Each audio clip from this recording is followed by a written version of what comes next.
Hi friends, அனைவருக்குமே வணக்கம். நம்ம பாஜக தலைவர் அண்ணாமலை அவர்கள் இந்தியன் நேஷனல் ஸ்டூடெண்ட் அசோசியேஷன்ஸ் அப்படிங்கிற ஒரு கல்லூரியில், அந்த காலேஜில் வந்து பார்த்திங்கன்னா நம்ம பாஜக தலைவர் அண்ணாமலை அவர்கள் வருகை தந்திருக்காரு. அந்த ஸ்டூடெண்ட்ஸ், அந்த மாணவர்கள் மத்தியில் நம்ம பாஜக தலைவர் அண்ணாமலை அவர்கள் ஒரு மாஸ் என்ட்ரி கொடுத்து தெரிக்க விட்டுருக்காரு. அந்த வீடியோ தான் பார்த்துட்ருக்கீங்க.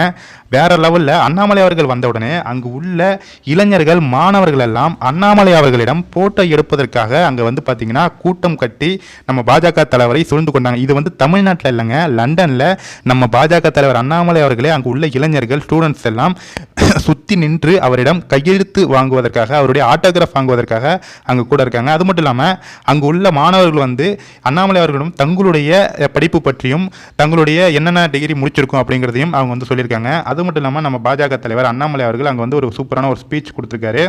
அதை முக்கியமாக அந்த ஸ்டூடெண்ட்ஸ் வந்து வகுப்பறையில் அமர்ந்திருக்கும் பொழுது நம்ம பாஜக தலைவர் அண்ணாமலை அவர்கள் ஒரு மாஸ் என்ட்ரி கொடுத்துருக்காரு பாருங்க. ஆனால் உண்மையிலுமே வேற லெவல் என்ட்ரி. அண்ணாமலை அவர்கள் வந்த உடனே அனைத்து நபர்களும் கையில் மொபைல் ஃபோனை எடுத்து வந்து வீடியோ எடுத்திருக்காங்க. இந்த ஸ்டூடெண்ட்ஸ் வந்து பார்த்தீங்கன்னா ஹிந்திக்காரங்க இருக்காங்க, வேற்று மாநிலத்தவர்கள் இருக்காங்க, ஆந்திராக்காரங்க, கர்நாடகாரங்க, அனைத்து மாணவர்களுமே நம்ம பாஜக தலைவர் அண்ணாமலை அவர்களை அவங்களுடைய கையில் உள்ள செல்ஃபோனால் வீடியோ எடுத்து அந்த அளவுக்கு அண்ணாமலை அவர்கள் இந்தியா முழுக்க தெரிந்த ஒரு பிரபலமாகிட்டார் அப்படின்னு தான் சொல்லணும். அவர் ஐபிஎஸ்ஸாக இருக்கும்போதும் சரி, தற்போது தமிழக மாநில பாஜக தலைவராக இருக்கும்போதும் சரி, ஒரு மிகப்பெரிய நம்ம ஒரு ஃபேமஸ் பர்சனாக இப்போ நரேந்திர மோடி அவர்கள் எப்படி இருக்காங்களோ அதற்கு ஈக்குவலாக நம்ம பாஜக தலைவர் அண்ணாமலை அவர்களும் இந்தியா முழுக்க தெரிந்த, தற்போது உலகம் முழுக்க தெரிந்த ஒரு தலைவராக நம்ம கண் முன்னே நம்ம பாஜக தலைவர் அண்ணாமலை அவர்கள் இருக்கிறாரு. ஏன்னா லண்டனில் அனைத்து மாணவர்களுமே படிக்கிறாங்க, அனைவருமே நம்ம பாஜக தலைவர் அண்ணாமலை அவர்களை அப்படி வரவேற்கிறாங்க. கண்டிப்பாக இந்த வீடியோவை எல்லாருக்குமே ஷேர் பண்ணுங்க ஃப்ரெண்ட்ஸ். முக்கியமாக அதில் மீட்டிங்கில் நம்ம பாஜக தலைவர் அண்ணாமலை அவர்கள் பேசியிருக்காரு. அந்த வீடியோவும் இப்போ வந்து இணையதளத்தில் வைரலாக இருக்கு.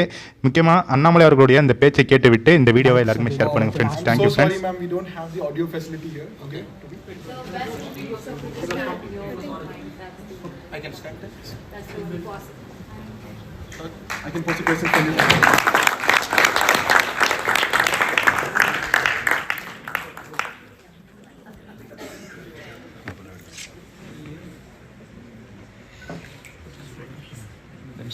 When you start speaking, then start.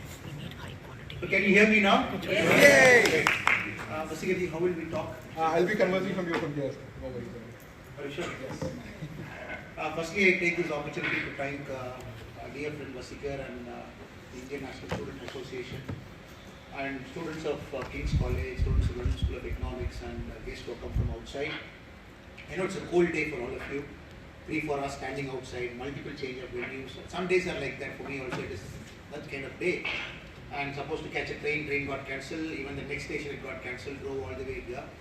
And my apologies first of all, because I think the organizers were very clear that they wanted a combination of outsiders and students, and some kind of campus protest happening from yesterday. And campus also needs to keep security in their control. So nothing to blame anybody. So lastly, we are getting the opportunity to talk. Thank you so much. And the first question that Vasikar asked me is about my fellowship in Oxford and how it helps me and everything. I think that today's day is not about me. I'm very clear about it. It is about you and about our country and about what we are doing as a nation, and probably the next 25 years, the opportunities that we all get. But still, I'll take some minutes to just talk about me as a person.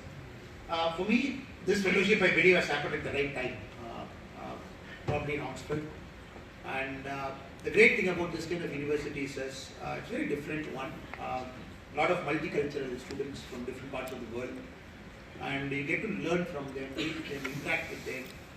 And especially when you talk about liberal democracy, especially when they talk about the Western liberal democracy, you see all kinds of things happening in a single university.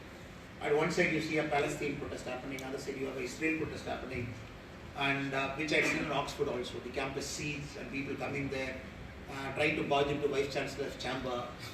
And I believe in a way that the students here are a bit lucky, because you get to see this in first hand.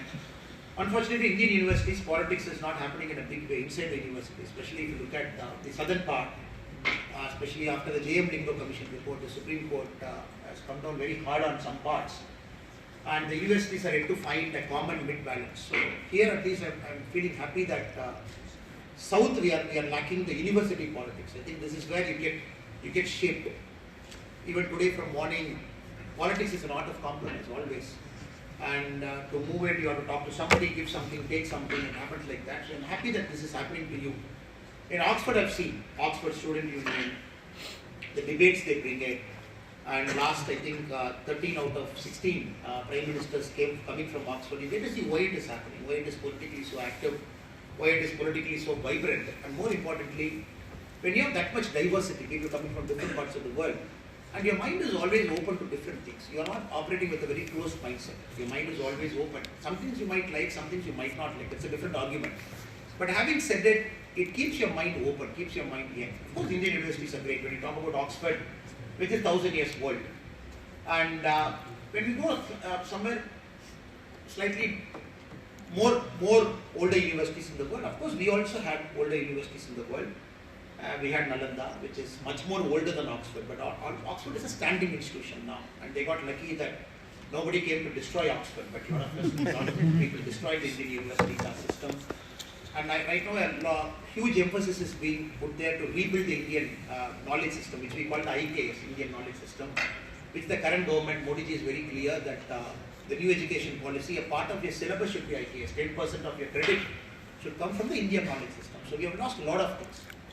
When we come to this part of the world, when we talk about all the great things they are doing, in India everything was, we had a sastra. We had a sastra for debate called Tarka Sastra. We had a sastra for dance called Natya Sastra. We had a sastra for medicine. It was evolved sastras. But right now nobody talks about it because that system is gone. After the destroyed universities is gone and that kind of knowledge system is gone, nobody talks about it. Now the same part of the world, they talk it as science. And you have a science for politics, you have a science for law. But India had a sastra. Sastra is a better word than science.